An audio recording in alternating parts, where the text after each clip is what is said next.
Welcome friends, আমি পলাশ। আর আপনারা দেখছেন আপনাদের সবার প্রিয় চ্যানেল পিএম গ্রিন ওয়ার্ল্ড। আমি এই চ্যানেলটিকে সবার প্রিয় কেন বললাম তা আপনারা এই মনোরম দৃশ্য দেখলে বুঝতে পারবেন।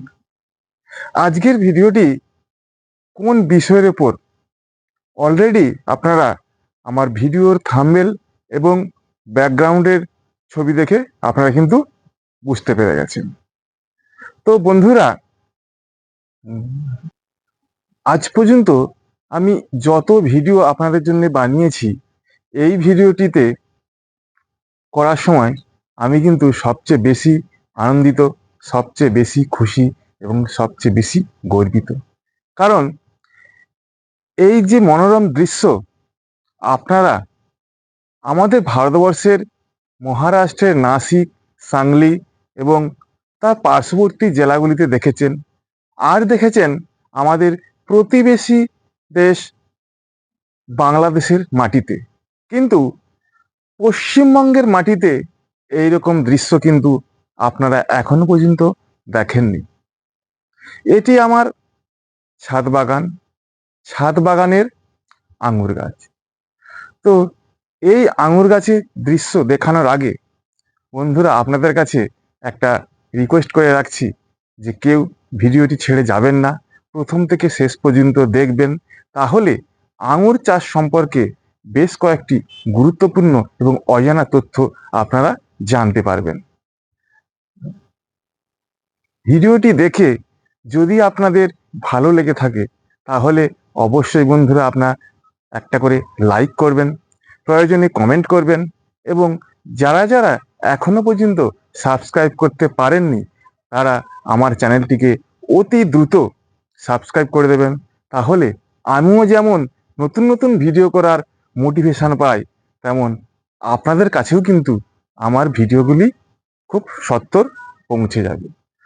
তো বন্ধুরা, এই ভিডিওর মনোরম দৃশ্য অর্থাৎ আমার ছাদ বাগানের মনোরম দৃশ্য আপনাদেরকে আসুন দেখিয়ে দিই।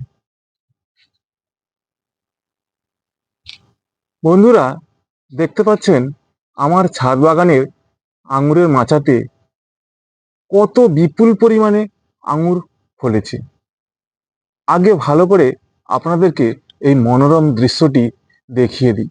আপনারা দেখুন আর ভাবুন যে এইরকম দৃশ্য আপনারা আদৌ কি পশ্চিমবঙ্গের মাটিতে বা পশ্চিমবঙ্গের কোনো ছাদ বাগানি বন্ধুরা কি এইভাবে ফলাতে সম্ভব হয়েছে?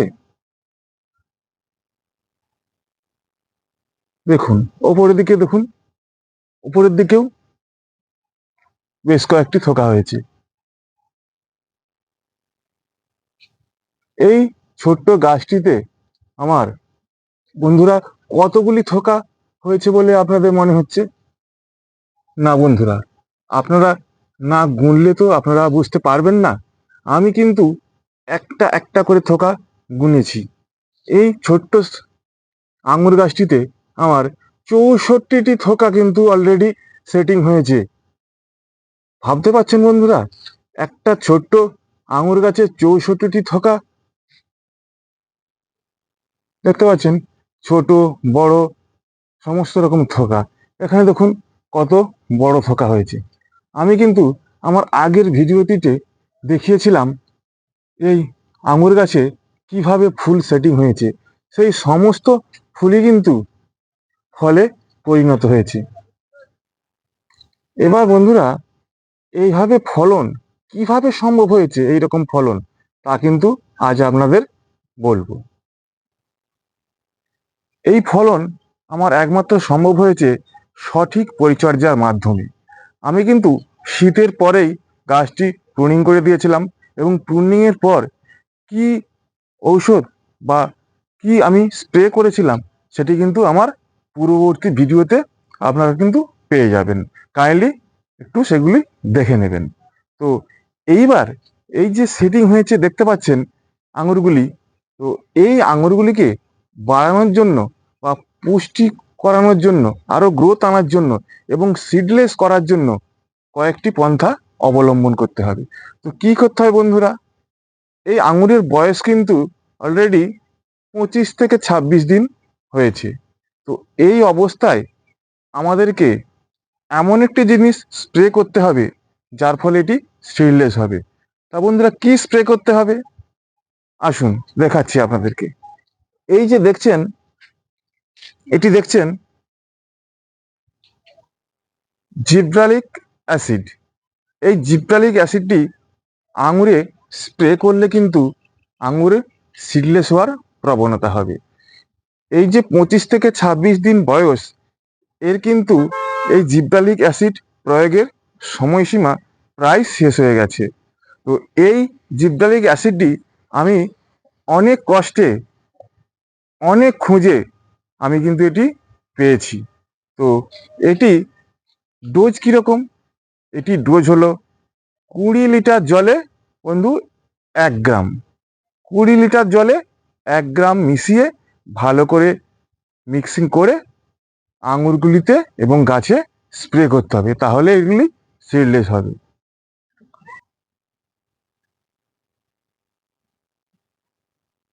তাহলে বন্ধুরা, এইভাবে জিব্রালিক অ্যাসিডের সলিউশন কিন্তু আমি আঙুরগুলিতে প্রয়োগ করব।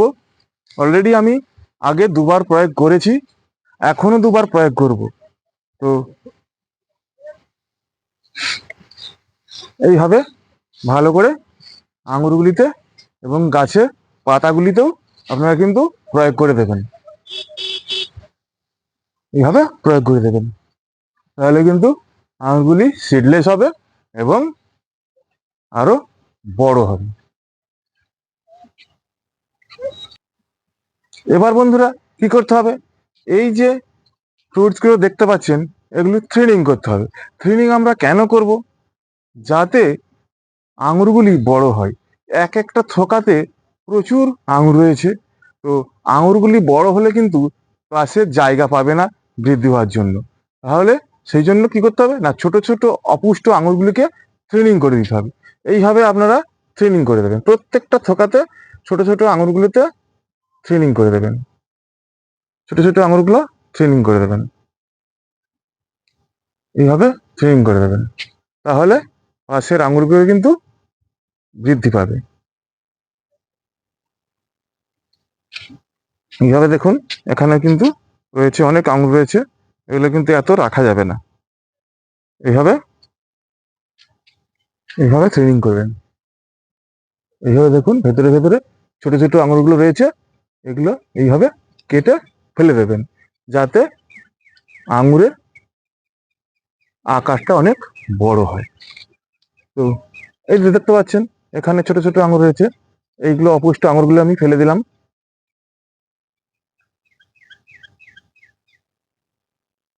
এখানটা একটা ফেলে দিলাম, তাহলে পাশের আঙুরগুলো জায়গা পাবে।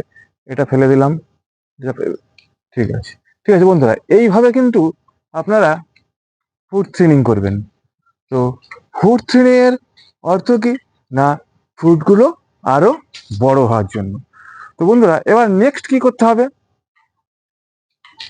গাছের গোড়ায় সর্বদা কিন্তু ময়েশ্চারাইজার রাখতে হবে।